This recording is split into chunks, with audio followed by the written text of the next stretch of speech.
Well, hello everyone. Good afternoon. This is John Byrd, JB, in Reston, Virginia. And joining me in our Reston office is Ebonique Ellis, also on the JMPA staff. And we are happy that everyone could join us. It looks like we have almost 30 people on the line. And we will get started here in the next minute. I thought what would be helpful for us to do, I've placed everyone on mute. So if you do have a question or you would like something clarified, please go ahead and use the chat box to send us the question or just simply to get our attention, and we can put you live to ask your question over the webinar, or again, you can submit your question simply by using the chat box. With that, it looks like we're almost at 33, 35. So that's really encouraging. Thank you for making the time. We are recording this webinar, and we will make this available after the fact. So if there's anything that you want repeated, you'll be able to listen to it or have clarified again after the completion of the webinar today. So with that, let's go ahead and get started.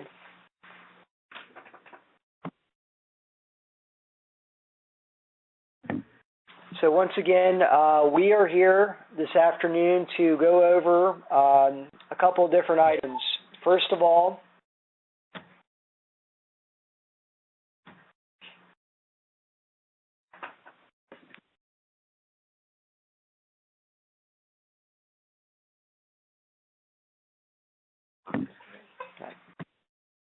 we've had a couple more folks join in. Sorry for the delay there, but what we have for the webinar today are what we'd like to cover are the 3 issues that will be taken to the Hill on April the 11th, as well as discuss logistics and protocol for your visits.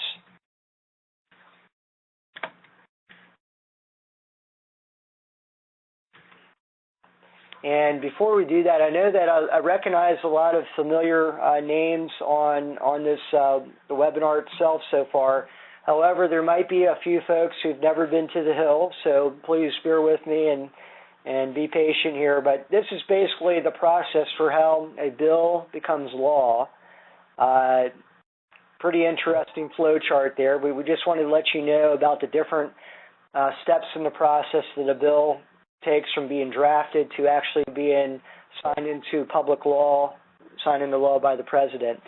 With that, let's move on. And we'll go straight to the agenda. These are the 3 issues that we are taking to the Hill. Private sector utilization, we did cover this last year as well. The Geospatial Data Act, which is a newer issue for taking to the Hill, as well as the infrastructure issue, which we also took to the Hill last year. And we will be populating the website, the NSPS website. Trish has put together a web page on the NSPS website where we will be populating the issues and with paragraphs and with the actual issue papers once they're completed, so that after today you can refer back to the issue papers. You'll have, of course, this recorded webinar to refer back to as well. And those issue papers, once we have them listed on the website, then you can also share those with anyone that you meet on the Hill, or if you need to report back to your state affiliate or society about what specific issues you're going to be visiting Hill offices on, you'll have those listed here on the web link listed at the bottom.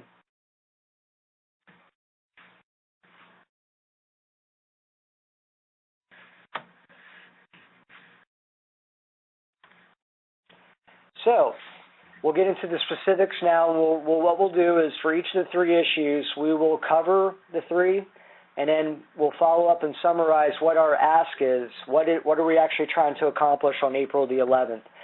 So with the first issue, what we're trying to do is to allow for greater federal agency use of private sector surveying and mapping services by contract. As some of you are aware, there are more than 1.1 million federal employees in positions that are commercial in nature, that sometimes duplicate and sometimes compete directly with the private sector. Surveying, mapping, and geospatial activities have long been identified as one such area in the federal government.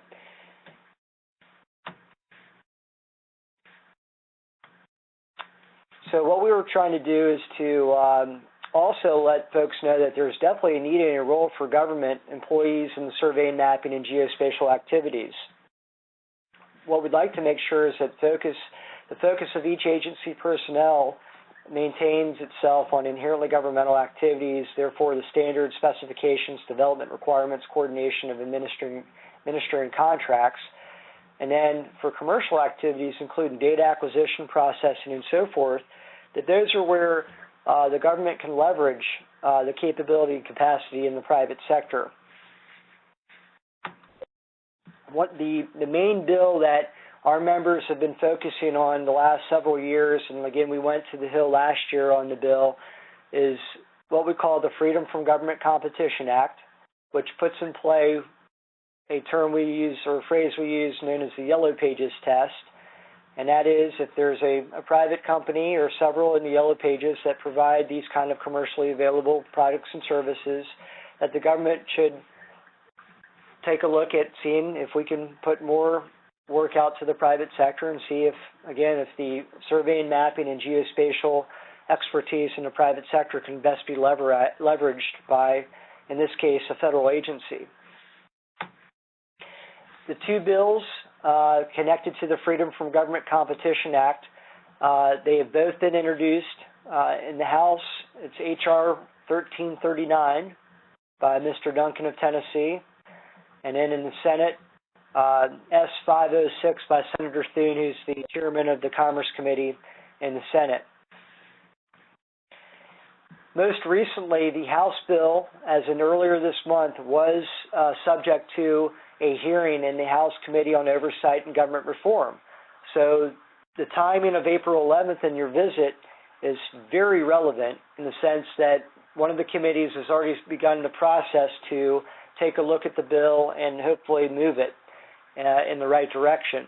And so your timing for Hill visits is highly relevant. And what the ask is, whether it's the House bill, H.R. 1339, or the Senate bill, S. 506, to the member of Congress or to the senator you will be visiting, will you co-sponsor the Freedom from Government Competition Act? That is the ask. And we note here the difference between asking for support versus asking to co-sponsor. Everyone can ask for support, and any member of Congress can say they will support, but co-sponsoring is a very specific commitment that you're asking them to engage in. And that's why we want to really drill down and micro-target what the ask is. So, again, will you co-sponsor the Freedom from Government Competition Act? Moving on to the second issue, the Geospatial Data Act, what we're really trying to do here is to improve acquisition, management, and dissemination of geospatial data via reforms in federal programs, funding, and coordination.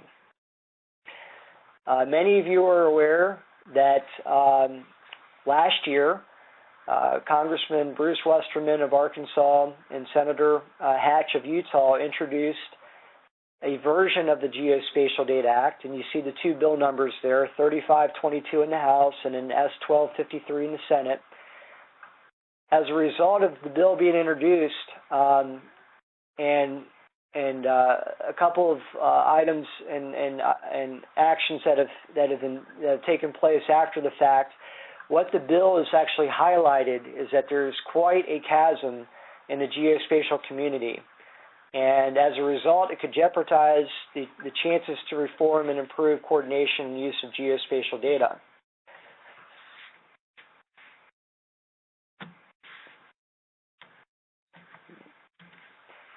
Now, specifically, where is there harmony or where is there a division? Well, there are provisions in the legislation that seeks to improve the governance of geospatial activities among federal agencies as well as these entities' relationships with state and local government, universities, and private sector. Typically, this is where you actually find the harmony in the bill. Now, when we get into procurement or contracting with private sector, that is, in our view, inherent to the Geospatial Data Act and its goal of making the National Spatial Data Infrastructure a success, what we call the NSDI. Now, specifically, where in the bill, the Westerman and Hatch bill, what provisions tend to be the more controversial portions of the bill? Well, those are found in sections 11 and 12, and these are put in thanks to the NSPS advocacy on the Geospatial Data Act. These provisions assure quality in the procurement of the collection and acquisition of geospatial data, where we're included to achieve the overall goals and objectives of the legislation. So we definitely see sections 11 and 12 as not only necessary but very positive and very helpful to the overall goals of the bill, where you're trying to improve the acquisition, the management, and the dissemination of geospatial data. Moreover, the bill is including a provision, Section 12, to preserve and comply with existing state law for licensing of professionals in surveying that protect public health, safety, and welfare. However, there is another version of the Geospatial Data Act that's been introduced. This time the bill numbers are 4395 in the House and S2128 in the Senate. Those versions of the Geospatial Data Act have been introduced without sections 11 and 12, which include the safeguards for private sector and licensed professionals regulated by the respective states. So, where does NSPS stand? NSPS urges congressional support for maintaining those safeguards found in sections 11 and 12 of the original Geospatial Data Act, H.R. 3522 and S. 1253. NSPS also opposes the other legislation that would weaken or eliminate sections 11 and 12. So what is the ask? So as you're meeting and you're concluding your meetings with a member of Congress, your congressman or woman, or your senator, the first ask, will you vote for H.R. 3522 and S. 1253 and oppose H.R. 4395 or S. 2128? The secondary ask, will you help to keep sections 11 and 12 in the Geospatial Data Act?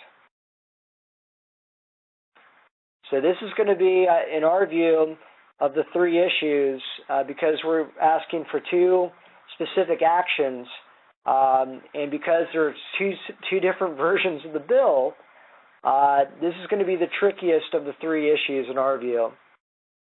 And we want to make sure that we specifically spell out what commitment you're asking for at first, and then what your secondary commitment is also asking for. So we'll move on to the third issue. And again, this is one of the issues that NSPS took to the Hill last year during the Day on the Hill. And what we're talking about for infrastructure is providing efficiency and economy through the use of surveying, mapping, and geospatial data in the development of America's infrastructure. As many of you, if not all of you, have heard by now, President Trump and various congressional committees are working on a major infrastructure program estimated up to $1.5 trillion for roads, bridges, airports, and other types of infrastructure. All of these projects require quality and accurate surveying and mapping data, products, and services. In recognizing the importance of accurate geospatial data, Congress should include provisions in the legislation calling for surveying, mapping, and geospatial data for the planning, design, construction, operation, and maintenance for all authorized or funded infrastructure projects. These are some of the examples of what we'd like to see as an outcome of legislative provisions in the infrastructure bill. And so we actually have some draft language that would help to go about achieve these kind of data sets and other outcomes for opportunities to collect surveying, mapping, and geospatial data vital and relevant to infrastructure. So, as we move on to what the ask is and where the NSPS stance is, we are urging sponsorship of provisions, and these are the legislative provisions, calling for improved utilization of surveying and mapping technologies and applications in infrastructure legislation this Congress. Here's the specific ask for infrastructure. Will you sponsor a provision to the infrastructure bill calling for the inclusion of surveying, mapping, and geospatial data and services to support projects? That is the ask. Now, last year when NSPS members visited the Hill, we had a draft version of that legislative provision, and we expect to also have that available. So as you make this ask, you will likely have the draft language, the actual provision that we are asking the member of Congress or the senator to actually sponsor. So that's going to be very helpful to have in front of you so that you can hand deliver it to that office that you're attending. And as you make that ask, they can literally read it. And hopefully that will allow them to provide you a commitment one way or another, but at least you're showing all of your cards at once, so to speak, and they can have as much information from them as possible. So with that, maybe this would be a good time to maybe take in any questions about the issues before we transition to protocol and logistics for visiting the offices. So on any of these three issues, does anyone have a question or any kind of clarification that I can try to cover?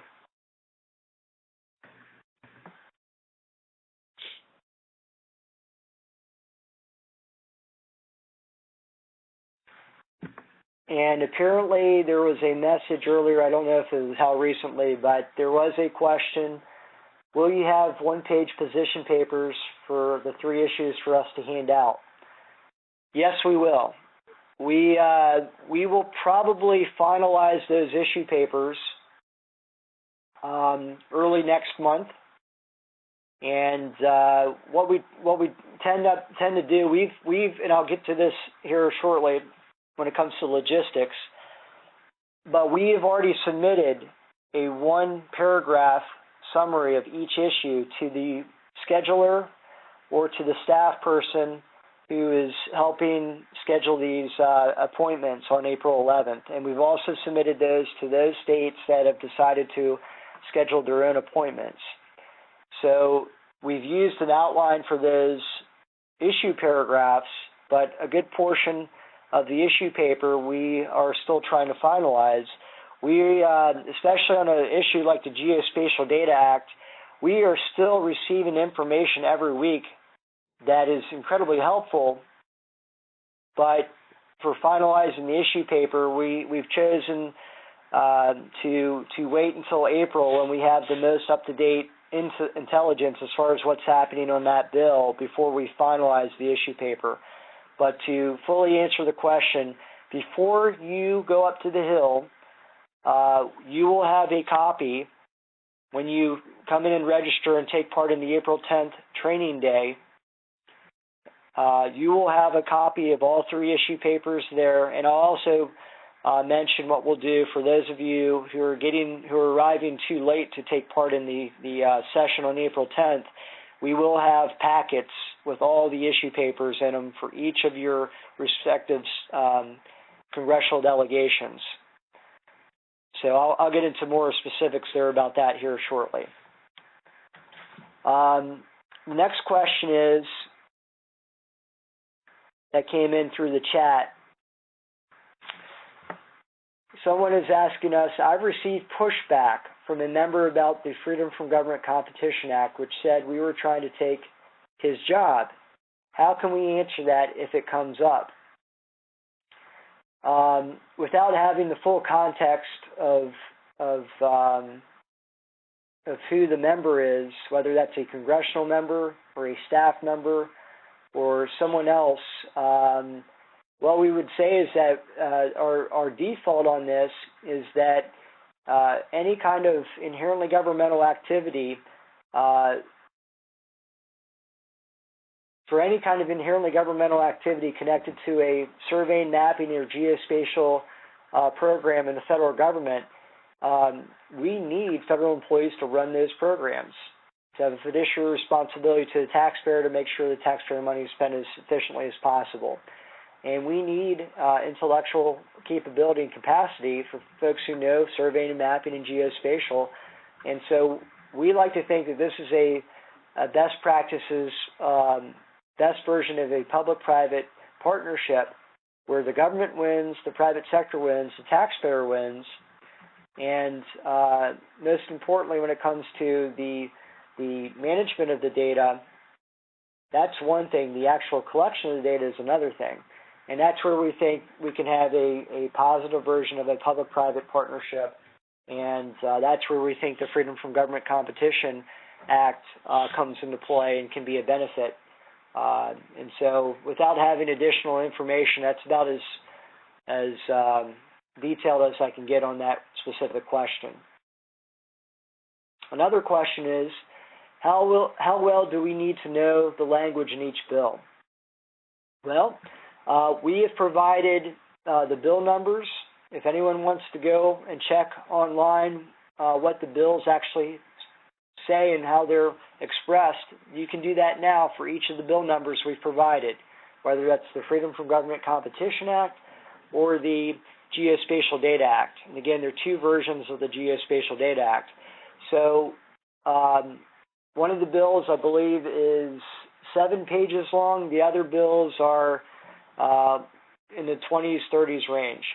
And so on one hand, where your expertise really comes into play is the distinction in the technology and the expertise in the data. To the extent that a member of Congress or a staffer would ever ask you to get into the weeds on the legislation, you can be as prepared or unprepared about the legislation itself, but the fallback is that for them to follow up with me specifically on the legislation, but the actual expertise that you have, that you can provide to them, that's where they're shorthanded, and that's where we would expect most of the questions from a member of Congress be to you is, what is a practitioner, what does this mean for the Geospatial Data Act? What role do you play in this? It may not be, what does Section 8 have to say in the bill versus Sections 11 and 12? So what we're trying to do is for the Geospatial Data Act is to identify specifically where tends to be a conflict between different groups that may not be in the same page as NSPS. And so the reason why we spelled out Sections 11 and 12, that's where there is a conflict. The rest of the bill really is non-controversial, and so that's why we've highlighted Sections 11 and 12 in the Geospatial Data Act. Another question that has popped up, will you provide a list of which members are already co-sponsors so we don't ask a current sponsor to do something they have already done? Excellent question, and yes, we've tried to do some background and research and due diligence for each of these bills and to see who's currently a co-sponsor and to thank those who've already co-sponsored or sponsored a provision. But for those who've yet to take a position on a bill, yes, we do have an opportunity to update folks on who's co-sponsored what.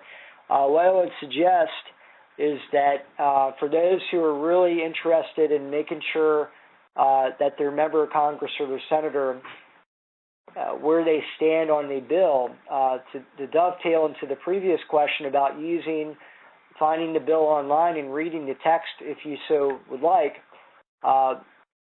in that listing of the bill language, you can also find which members of Congress have co-sponsored the bill. And I'd be more than happy to work with anyone to track down for their member of Congress or their senator what they've done, helpful or not helpful at this point on a certain bill. And I'd be happy to micro-target. But yes, the central question is, what kind of safeguards, what kind of steps can we take so that we're not asking a member of Congress to duplicate something they've already done? And yes, we've tried to take action already to prevent an ask of that where they've already taken action and they've already followed through on a previous commitment that they've provided to an NSPS member. It's a great question. Another question here that's come up.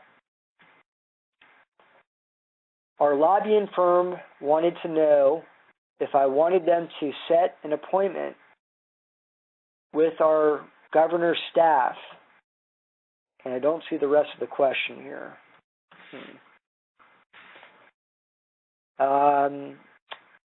Christy Davis, if you wouldn't mind maybe retyping that question. It looks like I got cut off. Actually, here it is. Here's the rest of it. I apologize. So again, the question was, our lobbying firm wanted to know if I wanted them to set an appointment with our governor's staff in D.C. Do you think that would be beneficial? Well, this is getting into the weeds. So as many of you are familiar, each state tends to be a smaller legislative staff office in Washington. Typically it's on Capitol Hill or downtown D.C. This specific visit is geared towards the congressional members, senators, in other words, your federal delegation. That is our central ask. I think if you do have some extra time at the end of the day, it could be worthwhile to meet with the governor's staff in D.C., but on the other hand, if you already have a good contact in the governor's office back in your respective state, that could be just as helpful. But I don't see any downside to keeping the governor's office or staff in Washington, D.C. up to speed with the governor's staff back in your respective state. So for information sharing, I think it would be productive. But again, your central mission and action in your time on Capitol Hill on April 11th is not to visit the governor's office, it's to visit your member of Congress and your senator. So that's where your number one priority should be. If later in the day or the next day you wanted to follow up specifically with the legislative staff or the Washington, D.C. staff of your governor in the state's lobbying office, that's fine. And then let's see. I think that's it for all the questions thus far on the actual issues. Does anyone else have anything that you'd like to have clarified, or anything that you've heard thus far or anything that hasn't been brought up?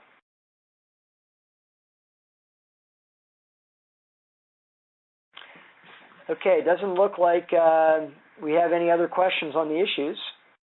So what we'll do is move forward with the second half of the webinar. And we will get into specifically the protocol and logistics for congressional visits. Preparation, meeting, protocol and logistics, and then what can you do beyond these congressional visits. At last count, I think we're up to just about 40 members going to Capitol Hill, representing over 25 states. And so, how best to handle protocol and logistics? We mentioned earlier the April 10th training session. The day before you get to the Hill, we're going to have the most up-to-date data, intel from Capitol Hill. A lot of you are going to be arriving at some point that week, and maybe that specifically earlier that day on Tuesday the 10th. But at 5 o'clock, we will do again, one more version of a training session in person. It'll allow you to meet and organize with your state NSPS delegation. And we'll also take a look specifically at your schedule of appointments, which will be in your registration folder. And then, again, we'll have some additional updates. We'll get specific into what's included in your folders, not just the 3 issue papers among the question that was asked earlier. As everyone knows, when you go up to the Hill, please wear professional attire. That looks incredibly well in the profession, and it'll leave a really good impression on the member of Congress. This picture was taken a few years ago when one of the South Carolina members was visiting, at that time, a congressman from South Carolina representing portion of South Carolina just south of Charlotte, Congressman Mick Mulvaney at the time. And we have a very good working relationship because Mr. Mulvaney is no longer a congressman. He's now the director of the Office of Management and Budget, OMB. And therefore, he literally is in charge of the 2019 budget cycle for the president. And we can always look back at this picture and say that NSPS is represented incredibly well because everyone knew what professional attire was and how best to interact with the member of Congress, and hopefully, in the sense, it'll help pay dividends for NSPS down the road. And now Director Mulvaney is in position to directly impact all geospatial programs, budget-wise. Now, travel as lightly as possible. So avoid the heavy jackets, suitcases, laptops, and umbrellas. Review the 3 issue papers, talking points. We will provide everyone talking points, and they will be inside your registration packet when you arrive Tuesday. Make sure you take those talking points, memorize them if possible, or you can turn them into bullet points.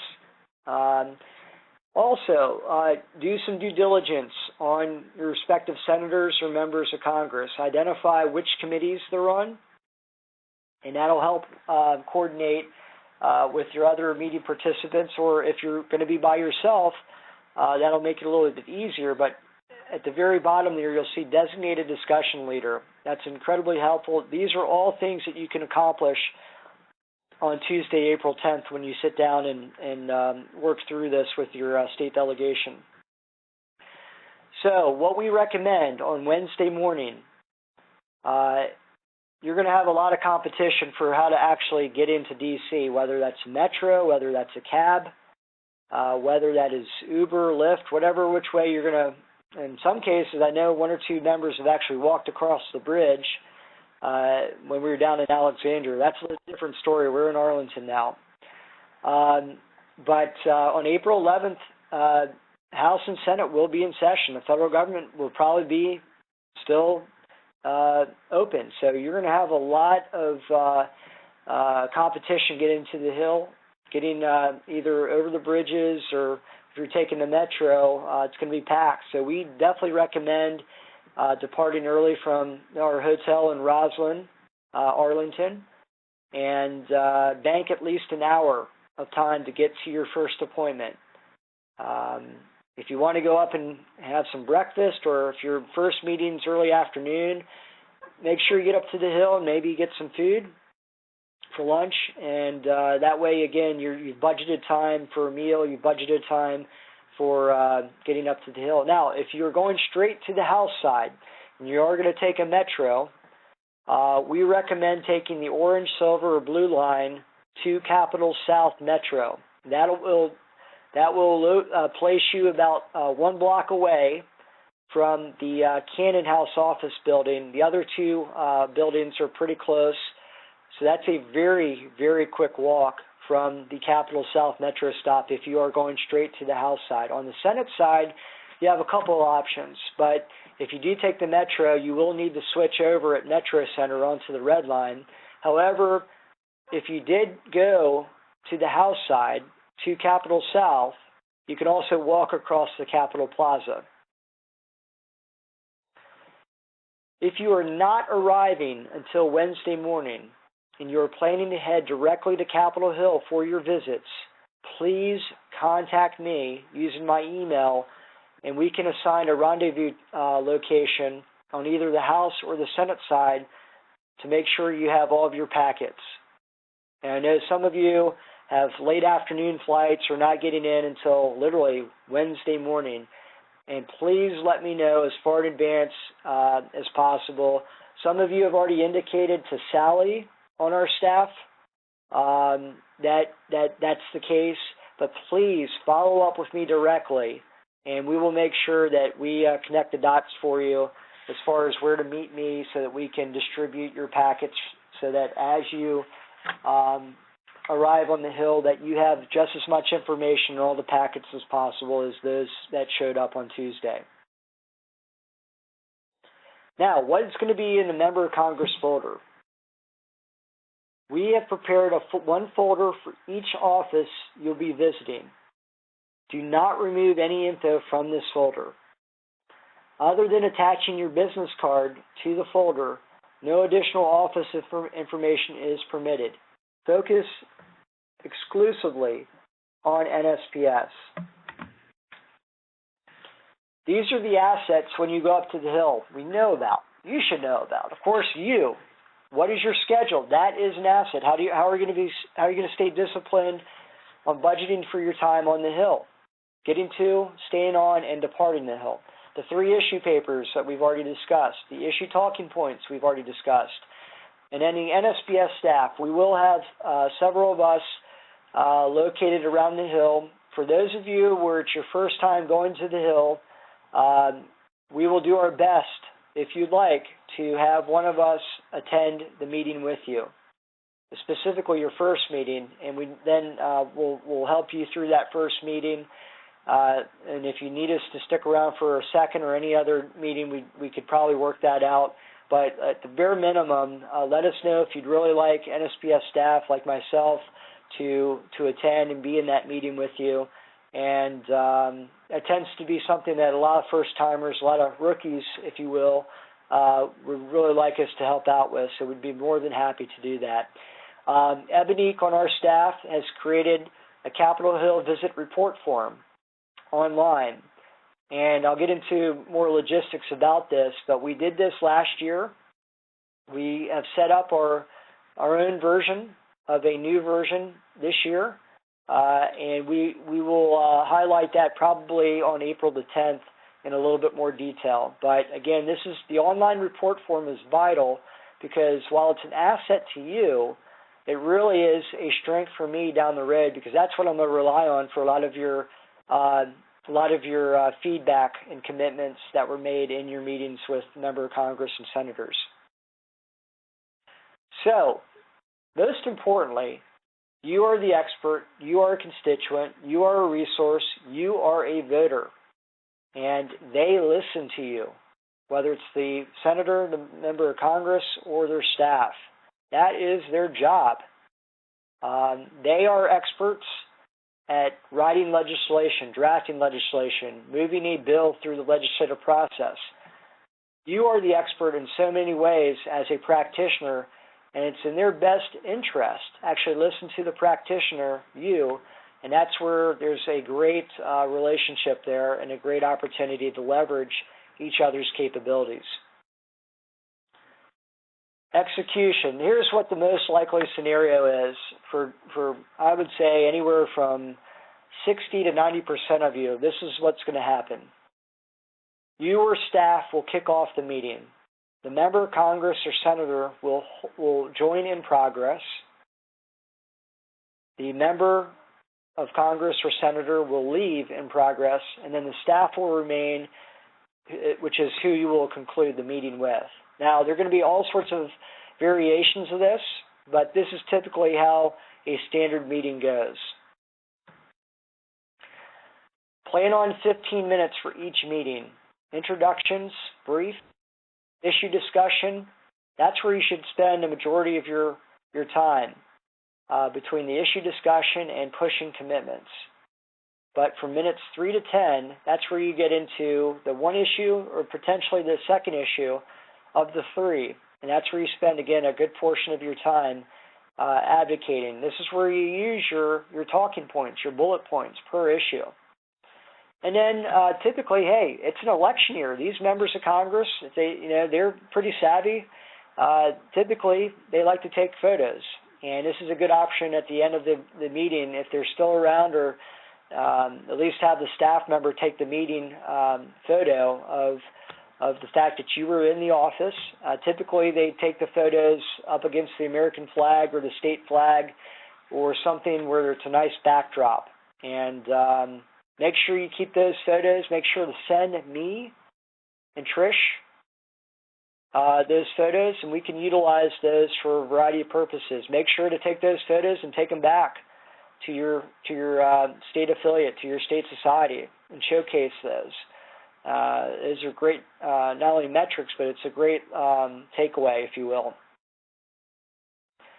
Now, typically, everyone knows how to refer to a senator, but then you do have senators in positions of leadership.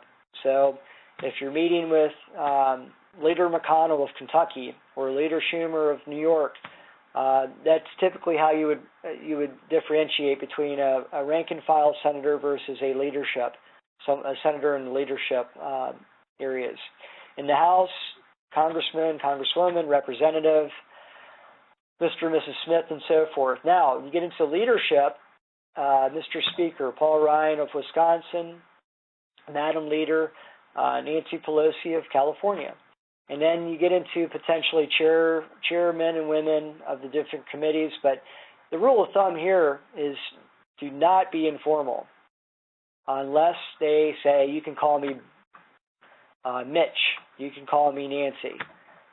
Stay very formal to their actual formal titles unless they give you green light to call them something else. Introductions, again, introduce themselves, yourself. Describe your office, where it's located, how many employees are there. Give examples of the types of services, data, and applications. So if it's connected to infrastructure, that would be a great connection. However, don't be too technical. You'll see a fine line between folks who know what surveying and mapping and geospatial is, but if you get too far into the weeds, you'll see those eyes glass over, and you'll know that you've entered a range that they're not familiar with, and you've lost them. So don't get too technical. You'll lose them as a result. Stay very connected to the talking points, and that is the best connection back to the legislation. The meeting leader will introduce NSPS as your professional society, and so forth. Points to cover. What are the issues? No more than 2, unless they literally look like they're killing time and they want to hear more about the third issue. Check to see what issue the NSPS staff has communicated to the office, to the scheduler. The issue or issues provided by NSPS were done on relevance to the committee or committees the member or senator is assigned to. And it was done so that in case the actual member of Congress or senator cannot meet with you, that the appropriate staff member handling that issue has been assigned to the meeting. So we try to connect the dots relevance-wise, why the issue was chosen to why the senator or a member of Congress is in the meeting in the first place, or the respective staff is in the meeting in the first place. We try to connect the dots based on the most relevant issue connected to that office. Now, describe how the issue affects the country in general, but more specifically the state or district. Give specific examples of the effect on your firm or office in the member's district. All politics is local, and that expression is so true when it comes to your visit. And then offer a legislative solution. We've provided 3. What is the ask on the Freedom from Government Competition Act? What is the ask on the Geospatial Data Act? What is the ask on infrastructure? And so, if you're visiting Senator Paul, will you co-sponsor the Freedom from Government Competition Act? Anyone can ask for support. We are asking for a specific action.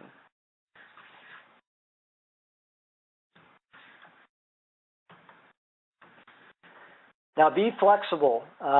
When scheduled to meet with a member of Congress, votes, hearings, and committee meetings can take place, and they will be taking place. It's a Wednesday. Wednesday tends to be the busiest day on the Hill. So just be very adaptable, be very agile. Don't feel slighted if you're in a meeting with a staff person. Staff is very important. They're often the ones that actually draft the provision that we'd like to see in the bill. So they are very capable, even if they look like they're in their 20s. These 20-somethings literally run the Hill.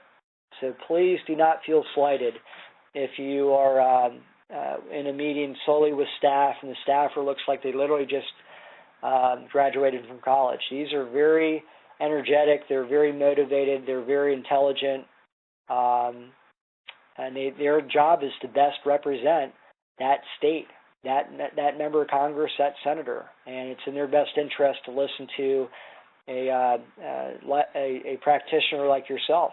And they're still like a sponge. They're still learning. They may not know much about surveying, mapping, and geospatial, and they're going to be very eager to hear you out. These are things you just don't do. Never argue with the member of Congress or staff or each other. Don't make political threats. It's an election year. Don't make the political threat. If you don't co-sponsor the bill, I'm not going to vote for you. Do not do that. It never works. Don't give too much detail. Again, stay out of the weeds, stick to the bullet points, but micro-target to all politics is local. Don't monopolize the meeting or take more time than scheduled. 15 minutes, stick to that. It's going to be a very busy time of the day and of the week. There probably will be at least 10 different groups in that specific office asking different things on different issues. And in our experience, the shorter the meeting, the more concise your pitch is, and the more concise your ask is about them committing something, that's what you really want to focus on. So don't take more time than scheduled. Don't speak in acronyms or technical terms. They won't know much about what the NSDI is. And that's why I tried to spell out the NSDI earlier, the National Spatial Data Infrastructure. A lot of folks in Congress are not up to speed on that, and their eyes will gloss over it, and you'll see that. You'll lose them. Don't bring up other issues, even if it's the issue of the day nationally. Spend all your time on NSPS issues. And then most importantly, don't forget to ask for some action, going back to asking for the commitment on one of the three issues. For those of you who have not been on the Hill, this is incredibly important that you take a look at the layout for the House buildings, for the Senate buildings, and really factor in, again, how to best budget your time. Plan on a 20-minute walk from the Senate to the House and vice versa. Plan on a wait while accessing through the security checkpoints at entrances to the buildings. Some entrances to buildings at different times of the day are for congressional staff only. Other entrances are for visitors like NSPS members. And again, when I mentioned there are going to be at least 10 other different groups going to one office to the next, there are going to be more than 10, but at the bare minimum 10. And guess who else is going to be at that security line trying to get in access to the building? There's 10 other groups. So budget accordingly. Bank a lot more time into your logistics to access from one building to the next. On the Senate side, there are 3 buildings. They are connected by an underground tunnel. From west to east, moving up the hill, Russell, Dirksen, and Hart. Now, Dirksen and Hart are also actually connected above ground. But if you needed to stay in the Senate complex and not have to go through security going from Russell to Dirksen and Hart, there is an underground tunnel that connects all 3 buildings. On the House, it's a little trickier. Now, the Metro stop, you can actually see the Cannon building if you are going from west to east up the hill, Rayburn, Longworth to Cannon. The blue M right next to the Cannon, that is the Metro stop that we were referring you to, Capitol South. That's how close the Metro is to the actual Cannon building. Well, there's a little hiccup here as far as the underground tunnel that connects Cannon to Longworth to Rayburn. On the west side of Cannon, there is construction that is blocking the underground tunnel between Cannon and Longworth. However, the tunnel that connects Longworth to Rayburn, that is fine. But if you're in a meeting in the Cannon building and you need to not worry about going through security and staying underground, if you were going from Cannon to Rayburn or from Rayburn to Cannon, or even from Longworth to Cannon, it's still an issue. And it requires you to go to the north side of the building and use the north side tunnel, which also connects all three buildings. But the south side of those three buildings, there is construction, and that is a wrinkle this year that wasn't there last year. So there's a lot of signage underground indicating where to go, but unfortunately that's going to create a little hiccup, a little wrinkle in getting access from one building to the next. So we're getting pretty close to the end here, but what we'd like to do, and Ebonique on our staff is, again, taking the lead on this, we have created a specific Capitol Hill follow-up form. In your packet, you're actually going to have a paper version of this Hill report form. And what we ask that you do is at the conclusion of each meeting on the paper version of the Hill report form, you fill out the specifics. Who attended the meeting? Who did you meet with? What issue did you discuss? Did you get a commitment? Not support. Did you get a commitment on that specific issue? And please write that down on that paper version of the Hill report form, because what happens then is that you can take the notes fresh from your meeting and then go online to the SurveyMonkey listing here, the web link at the top of the page, and then you can convert those notes fresh from the meeting and add them into the Hill report form. We ask that you only fill out one report per office visited, share views on what was heard, and note any action promised, committed. Decide who will send any information that was promised to the member or staff, and then discuss any further follow-up that is needed or would be effective. We also, on April 10th, one of the other forms we provide to you is a thank you letter, a sample thank you letter template that you can either fax in or email, along with any information you promise to forward back to the member of Congress. But it's a great way to follow up right off the bat the day after you've met with the member of Congress and or their staff. Invite the member of Congress to visit for your firm or your office to illustrate surveying, mapping, and geospatial technology. Get to know the staff in Washington, D.C. and in the state, and offer to be a resource beyond just being the resource on April the 11th.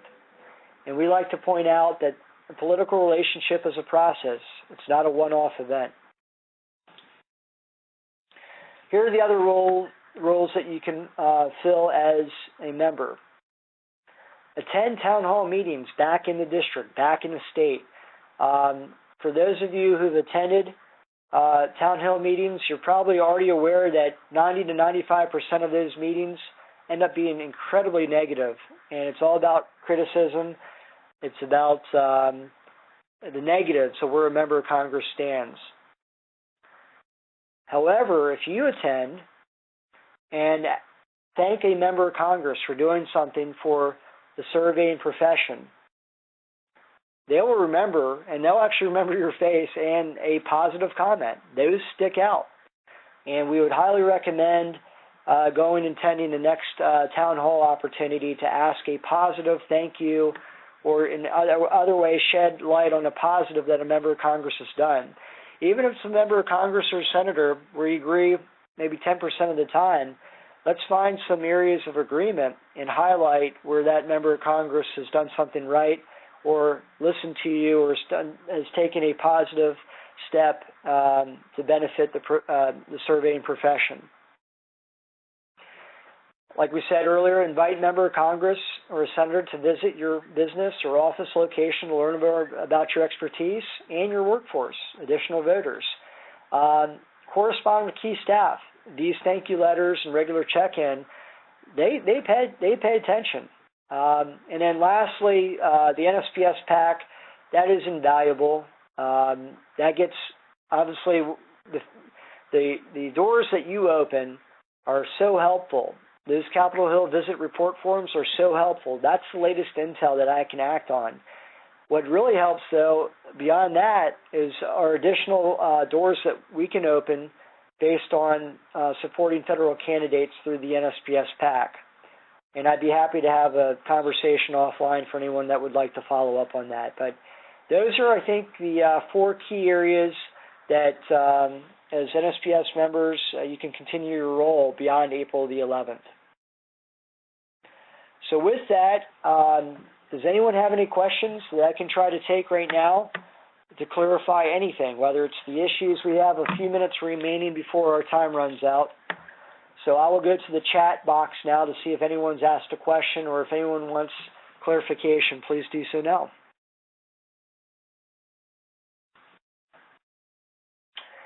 There is a question. There are a couple here, so bear with me over the next minute or two, please. Travel lightly when on the Hill, not when traveling to D.C., correct?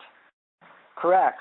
So if you need to leave your bags in the hotel, that's a good location to leave them.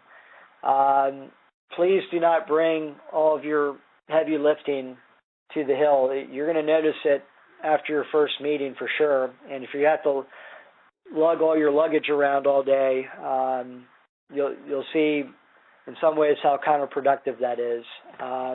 So yes, please travel lightly on the Hill. And then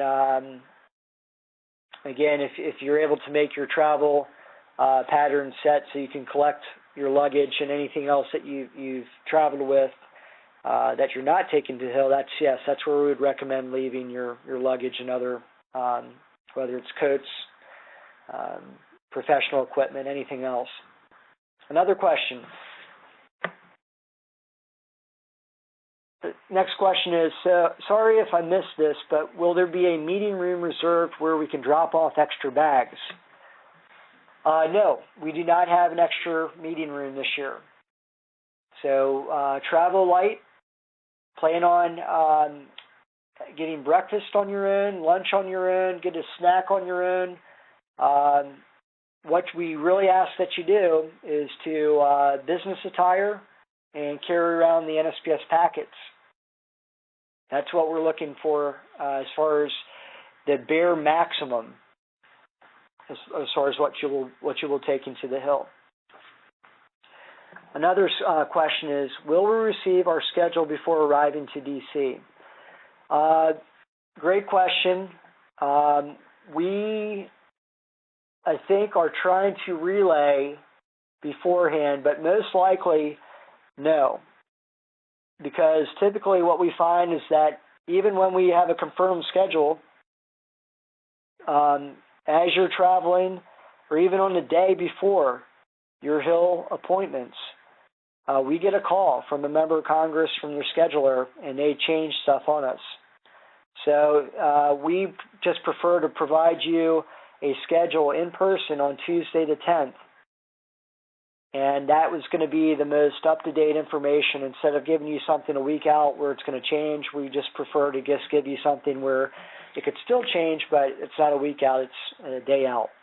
So that's our preference. If you specifically have or want to know in advance, please give our office a call and ask to speak to Sally on our staff.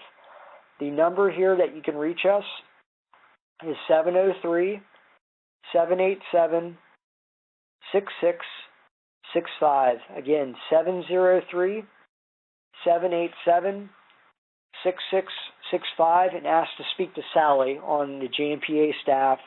What we are doing is we are accumulating all the schedules and times for those states that are making their own appointments, and we are also accumulating and gathering and seeking all the appointments for those states that would like us to make appointments. So we will have all that in a master database, but we will make sure to provide each of you a copy of your schedules on Tuesday, April the 10th. Okay, are there any other questions? I think we've hit the end of the question list here on the chat box. Does anyone have anything else?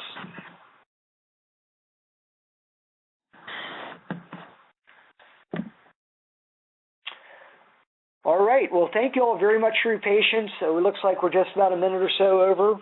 And if you have any questions or require additional coordination, please contact me directly at the number I just listed, 703-787-6665. And also my email address is jbyrd, J-B-Y-R-D, @jmpa.us. Thank you very much, and we look forward to seeing you on April the 11th.